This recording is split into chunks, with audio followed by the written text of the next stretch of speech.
నేను క్రికెట్ ఆడడానికి ముఖ్య కారణమైన ఆనంద్ అన్న, పీటర్ అన్న, సత్య అన్న, మీకు అందరికీ థ్యాంక్స్.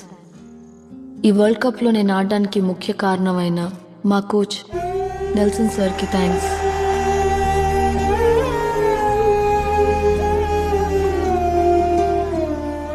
ఒక చిన్న కథ చెప్తాను. ఇరగవరం అనే చిన్న గ్రామంలో ఒక నాన్న ఉండేవాడు. ఆయన పేరు కృష్ణమూర్తి. తనకు తన భార్య, కూతురుతో పాటు క్రికెట్ అన్న, వ్యవసాయం అన్న ప్రాణం. ఒక టైంలో ఇండియాలో క్రికెట్, వ్యవసాయం పడిపోయే పరిస్థితి వచ్చింది.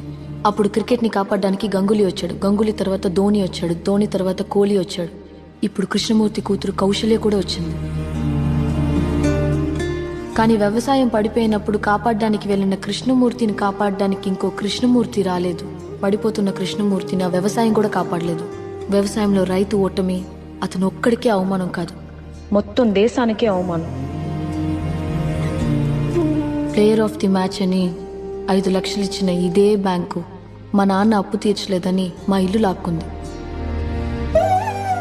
తన కూతురాడే మ్యాచ్ని ఇవాళ మా నాన్న వీధిలో కూర్చొని చూస్తున్నాడు.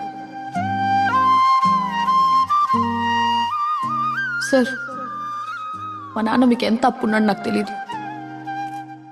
ఈ డబ్బు తీసుకుని మా నాన్నకి ఇల్లు ఇచ్చేయండి సార్.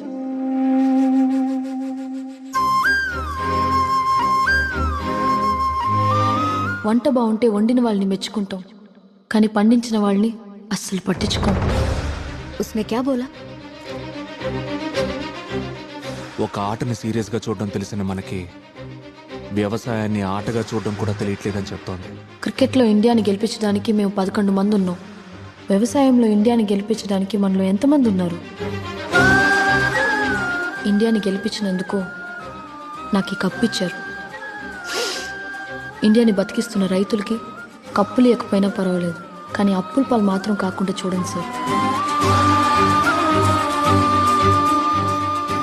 జై హింద్.